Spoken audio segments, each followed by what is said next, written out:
Sean bienvenidos todos y todas a un nuevo episodio de podcast de Contacto Político, un podcast de sobredosis política. En este episodio, tras un gran tiempo de ausencia, hemos tenido el privilegio de poder contar con un invitado muy importante, reconocido y admirado dentro y de la comunidad PUC. Él es antropólogo de profesión, fue exdecano en la Facultad de Estudios Generales Letras y también es autor de diversos libros sobre cultura peruana. En esta oportunidad nos acompaña el profesor Alex Huerta. ¿Cómo está? Encuentro, profesor? Muy emocionado de estar contigo, Oscar. Gracias por la invitación y estar con ustedes apoyándolos. No, de verdad, el agradecimiento es nuestro, de verdad, agradecemos que también esté a disposición de nosotros para poder colaborar en esa entrevista. Así que, bueno, sin más preámbulos, quisiera arrancar con la primera, la cual es así. ¿Cómo usted definiría la masculinidad y cómo ha ido evolucionando su concepción a lo largo de estos últimos años? Bueno, en realidad lo que pasa es de que antes hablábamos de sexo, pero ahora preferimos hablar de género. Es decir, preferimos dejar de lado esa variable fisiológica, biológica, y preferimos ver cómo en realidad los roles los construimos socialmente. Es decir, el sexo como una construcción social, ¿no? Los roles que se esperan de uno.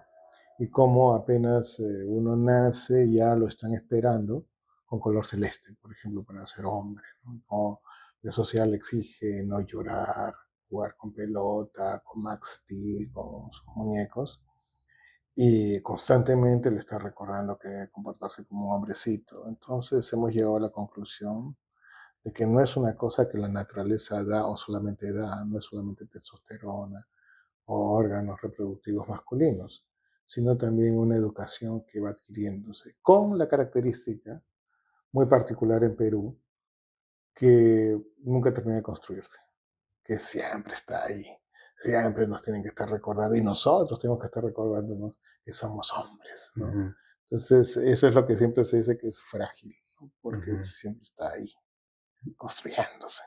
Claro, o sea, usted considera de que los roles de género básicamente han sido impuestos por la sociedad, ¿no? Y se refuerzan constantemente. Son construidos por la sociedad y, claro, hay toda una imposición, una vigilancia, ¿no? Mm, En el caso de las chicas están más vigiladas todo el tiempo, ¿no? Se les acusa de cómo van vestidas. Un caso escandaloso es que ha habido un caso así terrible de prostitución, de red de prostitución en el Congreso, y la respuesta ha sido prohibir la minifalda, ¿no? Ese es un ejemplo, ¿no? mm, En ese ejemplo te das cuenta que se sigue usando este criterio de culpar a la mujer de cómo está vestida, sugiriendo de que ellas tienen la culpa de soltar a la hiena, que es el hombre, de provocar al hombre, y los hombres aparecemos como más bien las víctimas de esta provocación, ¿no? Entonces llama la atención de que una institución como el Congreso, más bien que está acusada de una cosa bastante grave, siga con un criterio que es tan medieval como que es que las mujeres tienen la culpa de cómo van vestidas, y sugiere que los hombres somos unos monstruos a los cuales hay que domesticar, ¿no? mm. Entonces, yo lo que pienso es de que en el Perú hemos construido una masculinidad bastante insegura, ¿no? O sea, algo que estamos los hombres construyendo demasiado, de forma bastante insegura todo el tiempo, ¿no? Y que se nos ha permitido muchas cosas, pero también es una cosa que nunca estamos seguros de haber completado. Creo que hasta cuando nos morimos recién nos damos cuenta que ya completamos, si es que hay otra vida. Ujú. En su experiencia como antropólogo, ¿usted qué prácticas culturales ha identificado como perpetradores de estos estereotipos de género en nuestro país? Muy buena pregunta. Mira, dos cosas, ¿no? En primer lugar, antes que la experiencia, la lectura de la antropología clásica ha descubierto que hay muchos ritos de pasaje, ¿no? Es decir, varios grupos en Nueva Guinea tienen esta idea de separar a los niños cuando tienen como 10 años y hacerlos pasar pues, por torturas, ¿no? Incisiones en el pene, hacerlos beber semen con sangre y insultarlos, hasta después de varios meses que los devuelven a la sociedad convertidos en hombres. Ujú, O también grupos que los agarran a palos a los niños a los 12 años, o los hacen nadar en sitios peligrosos para demostrar que son hombres, o afrontar, coger frutos que segregan una miel, donde se les sube hormigas, ¿no? Y que carcomen la piel y que no deben gritar, ¿no? Entonces, la conclusión es que las sociedades gastan mucha energía en producir hombres, y no tanta en producir mujeres. Hay varias explicaciones. Una, de que han habido más antropólogos estudiando esto que antropólogas, entonces a lo mejor hay más registro. Otra es que la menstruación ha sido un elemento para marcar la adultez en las mujeres. Y otra que es cierto de que en toda sociedad hay una figura materna, una mujer que cuida a la chica y la bebé hembra aprende, imita y se vuelve mujer. En cambio, el bebé hombre podría imitar a la mamá y volverse mujer. Entonces, toda sociedad está angustiada por arrancar al bebé del seno materno y transformarlo en algo nuevo, ¿no? Entonces, generalmente lo maltrata, lo hace pasar por ritos y en algo diferente. En pocas palabras, las sociedades producen hombres porque los hombres no existimos. Somos una invención cultural. Y el resto de vida que tenemos es convencernos cada 5 segundos de que somos hombres. Ujú. Una inseguridad tremenda en nuestro pensamiento, en nuestra relación con nuestros padres, en nuestra relación con las mujeres, en una angustia constante. Y lo he visto en mis estudios de cultura popular urbana. No sé si te has dado cuenta que todos los hombres sonamos, oye, Bon, ¿cómo estás, Bon? ¿Qué tal, Ujú. Bon? O sea, esta idea de siempre afirmar la idea de, De ¿no? que somos hombres, así, Hombres. viriles. Claro, o esta idea de la agresividad, o esta idea en la conversación cotidiana de haber creado el fútbol para no tener que hablar de nuestras emociones, o esta idea de la burla hacia el otro, feminizándolo, o la Mm, idea de la homofobia, ¿no? Que no es tanto un odio al homosexual, sino un miedo a hacerlo, de no haber completado, ¿no? O el temor a las chicas empoderadas, o a las chicas que no les interesan los hombres, porque no confirman nuestra masculinidad. ujú. Eso. Ok. Profesor, y una pregunta típica que podría surgir, o sea, ¿no sería acaso estos roles de género una construcción natural o una evolución, ¿no? Considerando de que desde tiempos memoriales el hombre, el macho, por así decirlo, era quien producía, el que proveía dentro de la casa, ¿no? Y estos roles asociados a la fuerza con el hombre, ¿no cree que ha ido reforzando ese estereotipo que se relaciona al hombre con la fuerza, virilidad y todo? O sea, de alguna u otra manera, no creo. ¿Qué punto de vista tiene la antropología con respecto a ello, no? No, definitivamente la densidad muscular ha ayudado en la dominación. Y no solamente eso, sino los 9 meses que la Ujú, mujer estaba embarazada y antes de que había más hijos seguidos, ¿no? O sea, evidentemente ha habido un elemento ahí que ha ayudado. Pero después de la revolución industrial, esto ha cambiado bastante, en el sentido de que ya los roles de trabajo laborales cada vez implican menos trabajo muscular. Hay una mayor tecnología, hay una mayor demanda de trabajo empresarial e intelectual que no pasa por cargar cosas, etcétera, por un lado. Hay métodos anticonceptivos que espacian o incluso anulan la necesidad o posibilidad de tener hijos. Entonces, más bien va por el contrario, ¿no? Que ya no son las mismas reglas de juego que teníamos, ¿no? Entonces, ujú, yo diría más bien que el cambio ya va por encima de las mismas reglas que habían en el Paleolítico. Que interesante. dicho sea de paso, las últimas investigaciones que se hicieron en Perú, curiosamente, ¿no? Y que han cambiado un poco la perspectiva, es de que sí se ha visto que habían cazadoras en el Paleolítico, ¿no? Que había mujeres cazadoras y que no era como creíamos una división del trabajo, ¿no? Se ha visto bastante eso. Mm. Una pregunta con respecto al tema de la sociedad actual, sobre todo. Ujú. Usted, dentro de su perspectiva, ¿cuáles son algunos desafíos que enfrentan los hombres normalmente para tratar de salir de ese esquema homogénico, ¿no? Hegemónico, mejor dicho, de la masculinidad? Bueno, primero que es difícil, ¿no? O sea, entonces lo primero que habría que hacer es entregar conciencia, me parece, de que se podría hacer más, es la primera cosa, porque usualmente, con justa razón, creo que los hombres somos vistos como los enemigos y creo que lo merecemos hasta cierto punto, porque es indudable que el patriarcalismo y el machismo han tenido una dominancia y creo yo que había una dificultad en ceder esa posición, ¿no?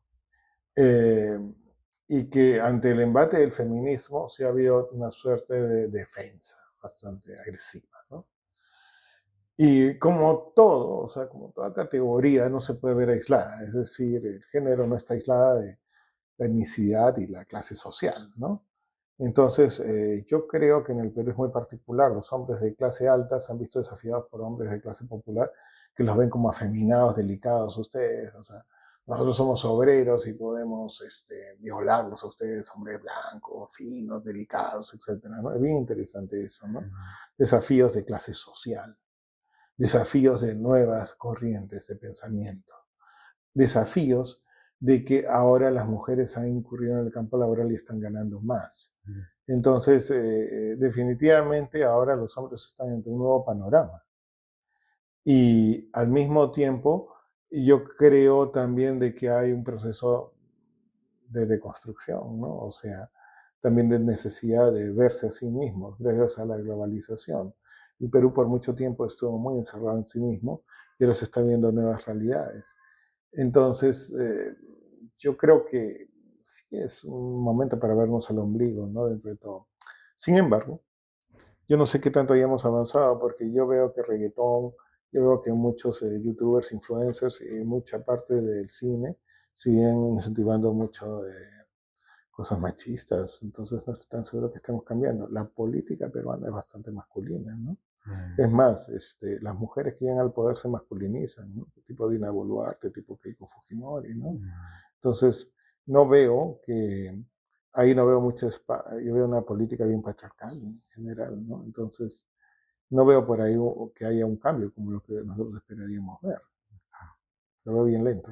Mm. Con respecto a esto de la sociedad y sobre todo que los medios de comunicación como que han tenido un gran impacto, ¿no?, en la sociedad para reforzar estos estereotipos, este, en su perspectiva, ¿qué considera que los medios de comunicación o cuál ha sido el papel de este medio en la construcción y perpetuación de las masculinidades tradicionales en nuestro país?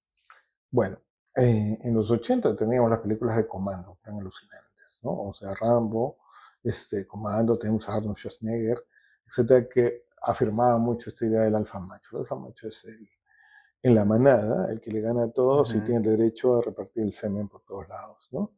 Em, yo pensaba que eso había desaparecido, pero en tu generación tienes Rápidos y Furiosos, etcétera, ¿no? Ahora, cuando hablamos de los medios de comunicación actuales, estamos hablando del Internet, ¿no? Y me parece que todavía el Internet sigue siendo bastante masculino en varios aspectos, ¿no?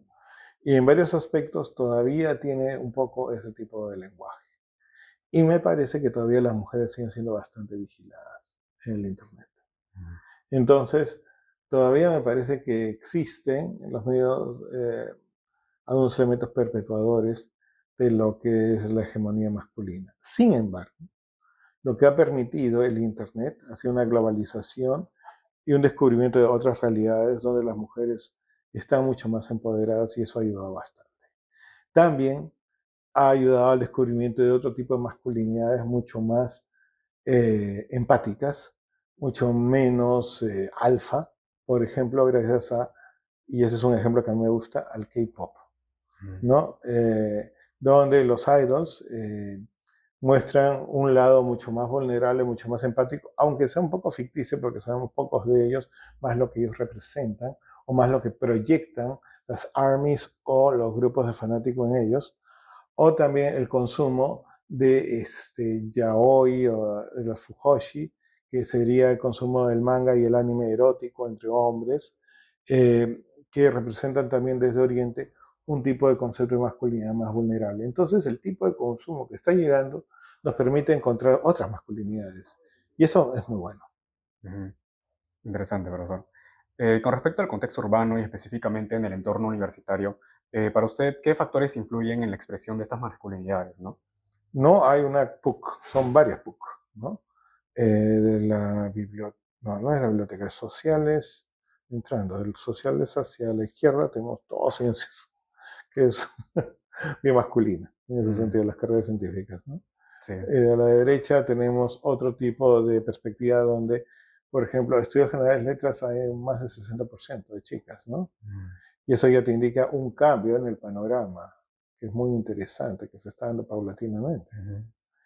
Pero en ciencias tenemos más bien una hegemonía masculina. Entonces, no se podría decir exactamente, pero lo que sí te puedo decir es que noto esfuerzos para que haya una democratización de la enseñanza. Y me parece bueno porque, si no me equivoco, recién en 1911 teníamos acceso a mujeres en la educación superior en el Perú, o bueno, digamos que es muy reciente, en el siglo XX, Ujú. para que ahora tengamos un 63% en, la, en letras es bueno. Sin embargo, ha sido una lucha fuerte. Las mujeres han accedido a carreras en un primer momento que eran una continuación del trabajo doméstico como enfermería, como cocina, como cuidado de niños obstetriz, ¿no?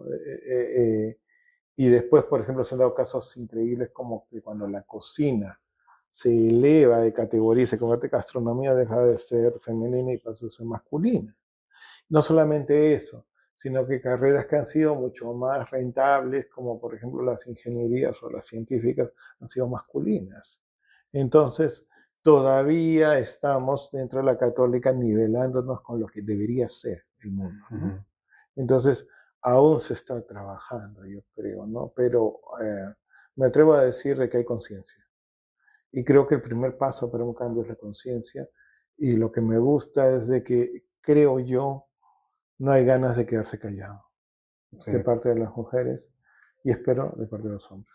concuerdo con usted, profesor. Justamente he notado que nuestra sociedad peruana en general, o sea, que es súper conservadora en muchas Más partes. de lo que yo creía. Sí, recién también tuve ese toque de realidad, sobre todo con las recientes polémicas, ¿no? Pero es algo que también me he notado dentro de la universidad, ¿no? Que también se está dando esta visibilización o concientización sobre estas em, prácticas al respecto, ¿no? Yo creo que también es como unos pasos que se está dando para que se pueda sensibilizar más sobre diversas actitudes que normalmente los hombres toman, que en realidad no pueden, que refuerzan más estos estereotipos, ¿no? Entonces, sí también he notado que sobre todo en las carreras de ciencias hay una exacerbación de estas ideas, de este tipo de pensar, que de alguna otra manera siento que es el reflejo de la gran mayoría de los peruanos que viven, ¿no? O sea, fuera de la universidad me refiero, ¿no? Y ese choque de ideas es algo que me ha impactado, ¿no? Siento que dentro de la Facultad de Estudios Generales Letras más se concientiza, pero en otras facultades dentro de la universidad, o al menos en las de ciencias, quiero enfatizar, no hay ese énfasis, ¿no? Ujú. Entonces, quisiera saber su opinión al respecto, ¿no? Bueno, a mí lo que me llama la atención es que, o sea, por ejemplo, nadie nace machista, sino que uno socializa así, la familia es un eje de socialización, ¿no? Ujú, Entonces, el chica viene aquí a la universidad y encuentra un ambiente, ¿no? Entonces sí es importante que el ambiente permita el diálogo, permita conocer nuevas cosas, no le imponga, sino que, ¿no? ujú, Y efectivamente puede haber un caldo de cultivo de muchas cosas, ¿no? Entonces, claro, el chico de ciencias lo que yo veo es que está muy enfrascado en sus estudios técnicos en sobrevivir, ¿no? Siempre he dicho que se divierten bastante y estudian bastante. Y, no tiene, o sea, y creo que se construye en contraposición a los de letras, siempre veo eso, ¿no? Entonces, y lo ven como algo exótico, raro, etcétera, ¿no? Y también tengo que decir algo a favor de los de ciencias. Ellos pueden ir a letras a estudiar, a llevar cursos, pero que un chico de letras vaya a ciencias a llevar un curso de matemáticas es difícil, ¿no? pocos casos, de hecho. Casi ni uno. Entonces, lo que yo quiero decir es de que sí, pero también he visto esfuerzos de parte de la decana por hacer unas ciencias más humanísticas. Se está logrando algo a través de los cursos de medio ambiente, pero claro, en las cuestiones de género hay algunas medidas que me gustaría que fueran no solamente punitivas, que son esta idea de contra el acoso, etcétera, pero paulatinamente, mi experiencia, ahora que que estoy dando curso de temas y que tengo más alumnos de ciencias, yo veo que, o sea, son conscientes de su situación, de los límites que tienen del machismo, pero son conscientes y pueden trabajarlo, no es algo que esté escrito en piedra para ellos, ¿no? Y son conscientes que el mundo está cambiando en torno a ellos. Ujú, Entonces, es eso, felizmente estamos hablando de gente inteligente, ¿no? Por un lado, y el ambiente también está cambiando para ellos, ¿no? Si son doteros, se han dado cuenta que hay doteras. ujú, Si les gusta el fútbol, se dan cuenta que hay árbitros mujeres, que también hay fanáticas, etcétera, ¿no? O ujú, sea, están viendo también que el mundo está cambiando y que tienen más compañeras cada vez más, ¿no? ujú, Entonces, sí hay eso, o sea, sí me da mucha esperanza, eso es lo primero que te puedo decir. Lo segundo que te puedo decir es que eh, tal vez también nosotros, y cuando digo nosotros, yo soy de sociales, ¿no? Entonces me incluyen las familias sociales que también trabajan en la deconstrucción para sí mismo, porque soy hombre y fui socializado machistamente. Tal vez nosotros también tengamos que trabajar en formas de acercarnos de una manera que no sea tan impositiva, ujú. sino dialogante. Claro. Es lo que creo, porque a veces nos hemos pasado un poco de esta idea de superioridad moral, de tener la razón, que creo que no ha funcionado tanto. Entonces tendríamos que encontrar maneras más creativas, más dialogantes y más horizontales de primero escuchar Ujú. y después, ¿no? Opinar. Claro, sí, Eso sí. pienso. En relación a ello, se me viene un tema a la mente que es el humor, ¿no? Si bien en nuestra sociedad es muy considerado que el humor es una manera de unir a las personas, de alguna otra manera refuerza estereotipos, Sí, ¿no? Sobre todo de el género, bullying. raciales, bullying también. Entonces, hay como una especie de paradoja, ¿no? Por un lado une, pero también separa a los Sí, grupos, ¿no? O sea, esa divergencia me parece muy interesante. O sea, sí. quisiera saber qué opinión tiene al respecto, ¿no? Claro, lo que pasa es que el humor peruano ha sido por mucho tiempo agresivo, ¿no? Eso tiene una característica. Lo que más une en Perú ha sido el burlarse del otro. Muy aristotélico, porque Aristóteles decía que el humor es una forma de denotar superioridad, ¿no? Y eso lo ves en el cómico de la calle, que a diferencia de un stand-up comedy que se burla de sí mismo, el cómico de la calle se burla de su público, ¿no? Y Ujú. eso genera mucha risa. Y es el patio escolar, ¿no? Donde el bully se burla de alguien y eso lo une. El Internet ha resucitado eso porque también es un apanado mediático Ujú. donde la gente de un país solo se une detrás del atacante contra alguien, ¿no? Ujú. Entonces hay eso. Lo que hemos aprendido, gracias también al Internet, es a burlarnos de nosotros mismos y eso ha sido un éxito, ¿no? Burlarnos de nuestro propio machismo, de nuestra propia masculinidad, eso ha venido paulatinamente, ¿no? Y también ha pasado algo, ¿no?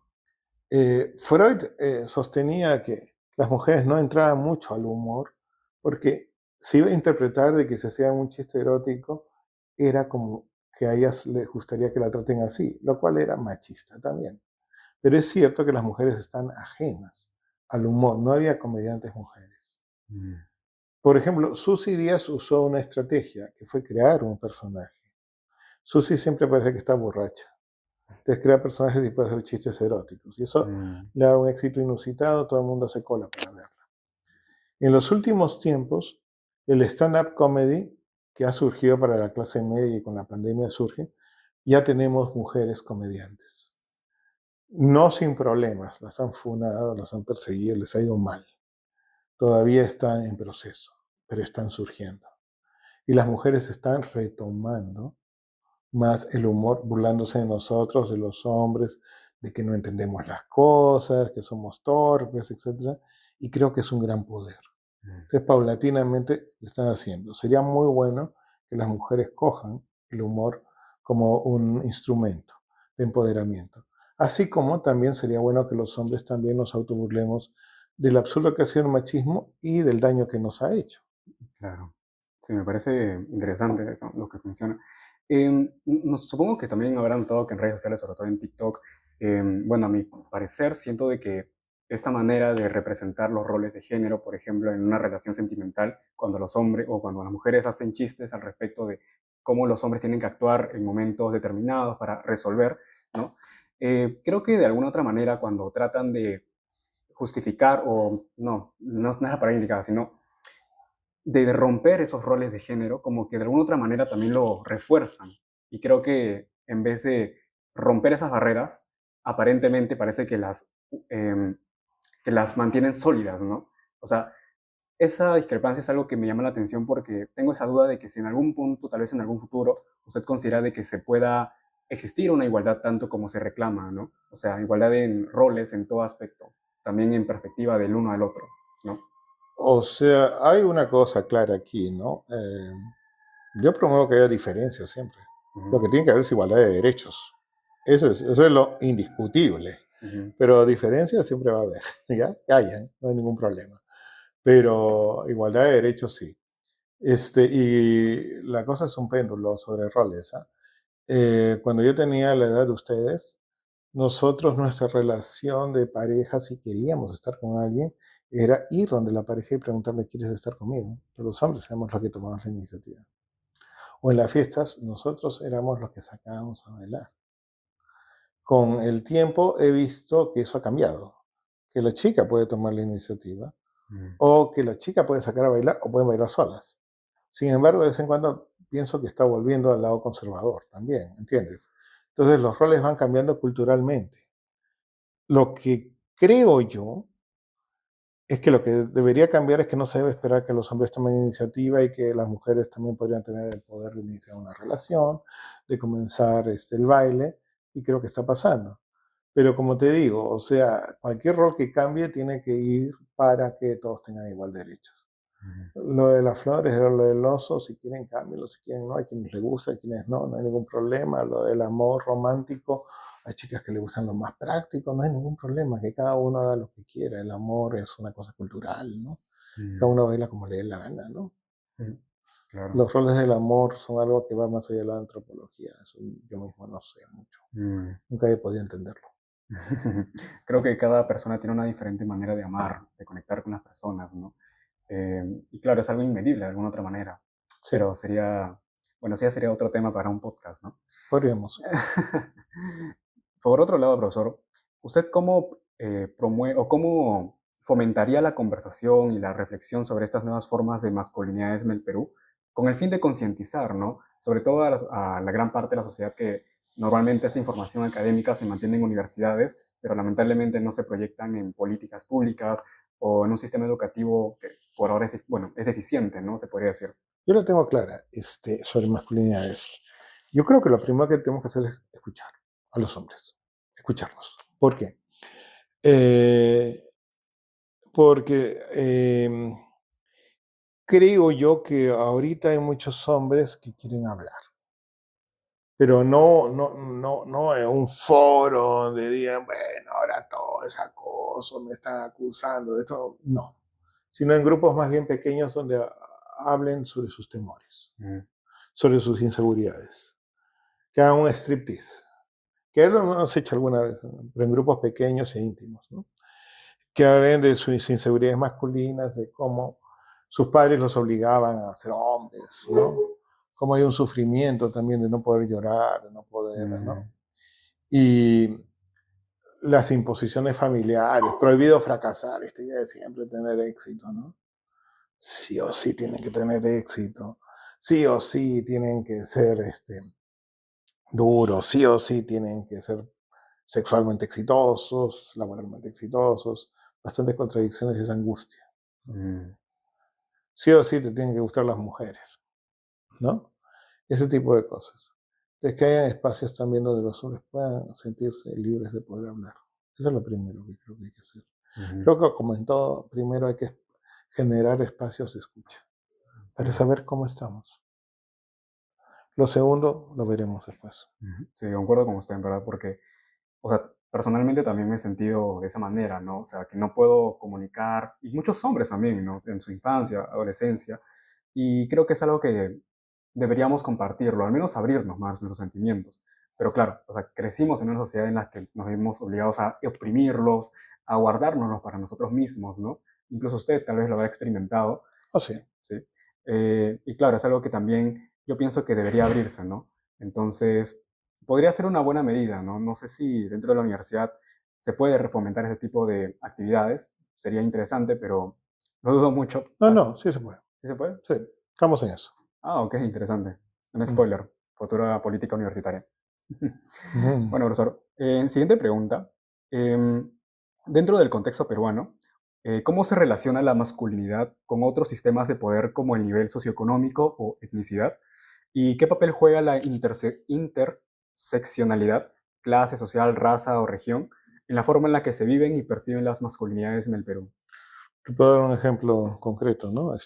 Jaime Bailey puede decir soy bisexual. Incluso en una columna dice soy homosexual. Mm, Y todo el mundo dice, wow, el niño terrible, wow, eso es de avanzada, lo dice para fastidiar, wow, ¿no? Carlos Cachadú dice lo mismo, maricón de mierda, etcétera. ¿Entiendes? Es muy interesante cómo las cuestiones de género están cruzadas por la cuestión de etnicidad y clase social, mm, ¿no? Es muy interesante. Entonces es imposible aislarlas. mm, Entonces ahí va el asunto, ¿no? La idea de poder. Por un lado es aceptado, es visto como algo cool, lo abyecto, lo que rompe, es visto como una moda, y en otro es visto como algo rechazable totalmente. Por un lado. Y por otro lado, la idea de poder, esta idea de el ideal, ¿no? Nosotros somos una cultura que ha sido, no sé, a ver, 300 años de colonia, ¿no? Entonces hay una idealización, ¿no? Hombre blanco, ¿no? Que al punto de que incluso las figuras religiosas de Cristo son blancas y de ojos azules. Hay toda una proyección, de ahí de la idealización.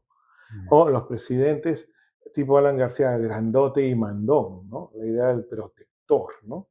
Y mm, nuevamente, como te digo, ¿no? Las actitudes de la presidenta de Boluarte o incluso de Keiko tienen que ser masculinizadas, hasta la forma como visten, ¿no? Con saco, etcétera, ¿no? mm, Entonces, esa idea de masculinizarse para llegar al poder. claro. Entonces, o sea, sí estamos ante un poder masculino. Ha habido toda una polémica porque lo que ha vuelto al centro de Lima es el conquistador español con una espada desenvainada encima de un caballo. Mm, ¿Entiendes? Entonces, la asociación simbólica del poder en el Perú es masculino y es el blanco en ese sentido, el conquistador. mm, Entonces, tenemos todavía una suerte de regambre de conquista mm, colonial, que paulatinamente está cayendo, sí, pero todavía está muy asociado, es un poder bastante masculino. mm. Solo un pequeño paréntesis, escapando un poquito del tema. ¿Usted considera que una de las cosas que retrasan al Perú socioeconómica, socialmente, políticamente es nuestra herencia cultural en cuanto a la colonización? A mí me critican, bueno, no es que a mí me critiquen, nos critican mucho los que somos postcoloniales sobre eso, pero yo creo de que hace 200 años nos independizamos, pero no hemos, o sea, las estructuras sociales cambian más rápido que las mentalidades. Mm, La mentalidad racista, la mentalidad machista y la mentalidad de clase social que se asocia con la etnicidad porque se mudó la capital de Cusco a Lima, mm, ha demorado mucho en cambiar. claro. Digamos que no ha cambiado, entonces yo digo que sí, hay, hay una herencia colonial. Es una visión occidentalista, ¿no? Todo esto que hasta ahorita tenemos arraigados, ¿no? Sí. Con respecto a tiempos mucho prehispánicos, ¿usted qué pudo hallar en en sus investigaciones, si es que ha leído al respecto, ¿no? Bueno, Así los... no hay que idealizarlo. Mm, Es una sociedad increíblemente eficiente, un medio ecológico terrible, pero y es tan buena la organización socioeconómica que todavía se mantiene, ni también Caini. Increíble el sistema de regadío. Ahora estoy viviendo por el río Surco, que es un canal de irrigación que todavía opera. mm, Fantástico, excelente. Eh, pero totalitario, casi un ayatolismo en algunos sentidos. claro. O sea, es lo que puedo decirte. Con respecto a las masculinidades en esa época, ¿usted cómo lo visualiza? Tengo dos respuestas sobre eso. Me da la impresión de que el concepto que se tiene es yin-yang, ¿no? Orin Annan, que es opuestos complementarios en cuanto a la cosmovisión filosófica. Mm, Pero en cuanto al poder político, sí lo veo bien masculino, porque tenemos los casos de excepciones, las capullanas en el norte, que fueron derrotadas por Tupac Yupanqui. Tenemos a la señora de Cao y las sacerdotisas de San José de Moro, y de ahí paramos de contar. mm, O sea, tenemos excepciones que confirman la regla, pero después no. En caso del señor de Cipán tenemos hasta concubinas, ¿no? Algunas mujeres mitológicas, como las esposas de los hermanos Ayer, que eran hermanas, pero de ahí paramos de contar. Entonces, sí veo patriarcado, es mm. bastante claro para mí. Dentro de todas sus investigaciones, ¿ha hallado alguna sociedad en la que haya existido un balance, por así decirlo, entre em, el poder de, o la influencia de algún género o la masculinidad por equitativamente al de las mujeres? O sea, Bachofen, bueno, hay quienes dicen que existió alguna vez matriarcado, no hay ninguna prueba sobre eso. Existen sociedades que sí ha habido los casos. Um, Como te digo, bueno, Ruth Shady insiste que en Caral puede haber habido algún tipo de equidad. Eh, Se habla en el norte de un reino particular de mujeres, pero que fue arrasado por la expansión inca Mm, y llama la atención en algunos casos Moche, donde alguna mujer tuvo algún tipo de poder. Pero nuevamente te digo, o sea, son excepciones que confirman la regla todavía, pero creo que el mundo está yendo hacia eso. mm.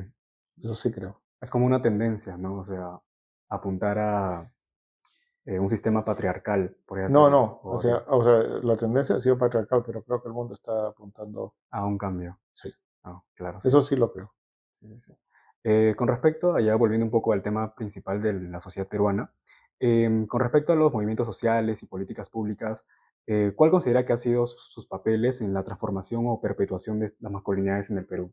No había mucho avance sobre eso, ¿no? Mm, La Iglesia Católica ha tenido más poder político y económico del que creíamos, en un sentido, ¿no? mm, Y lamentablemente ha sido bastante impactante en eso, ¿no? Después, digamos que en general los presidentes han sido unos machistas de primera, ¿no? Pero tampoco bien. Y después ha habido pues bastante en la educación escolar, una marginación fuerte. Yo mm, recuerdo que en mi educación escolar fue bastante machista en ese sentido, ¿no? Y aparte, sobre todo la cultura popular, el consumo ha sido para la mirada masculina, ¿no? mm, Entonces, yo creo que no ha habido mucha colaboración, definitivamente. No ha claro. sido feliz. Eh, por siguiente pregunta, ¿cómo desde su perspectiva coexisten en los circuitos homosociales masculinos prácticas más inclusivas con expresiones más tradicionales de masculinidad? ¿Te refieres a homosociales de homosexualidad también? O de hombres. Con respecto a los hombres, sí. Ujú. Ujú. ¿Más inclusivos en qué sentido? O sea, con respecto a, ver, valores tradicionales y también los nuevos roles que se están generando los hombres de una manera Me más gustaría que empática. hubiera, ¿no? Mm, O sea, yo creo que en niveles educativos superiores. Cuando estaba en el colegio, todavía bien tradicional. Una vez que mm, entré aquí a la universidad, comencé a ver de que había más apertura. ah, Y creo que en nivel escolar es mucho más difícil esto, debido a la tradicionalidad.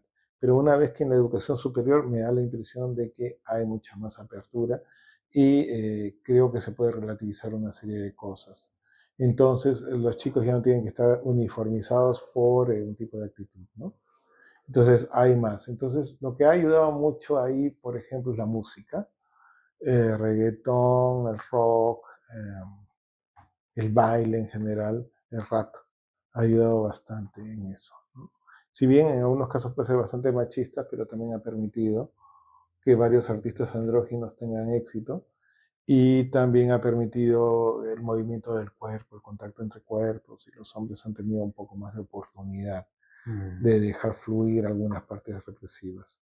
Después, confraternidades, la borrachera, donde los hombres comienzan a abrazarse entre ellos y comienzan a mostrar afectos, aunque sea a través de OH con espuma, ¿no? A través de alcohol, etcétera. Y también la idea de tener también ¿cómo se llama? Frustraciones amorosas donde pueden llorar y tener amigos que los consuelan, ¿no? Yo creo que mm. conforme van creciendo, van mostrando más vulnerabilidad. En educación superior, lo he visto en las universidades, se vuelven espacios un poco más de apertura. Claro, me parece genial.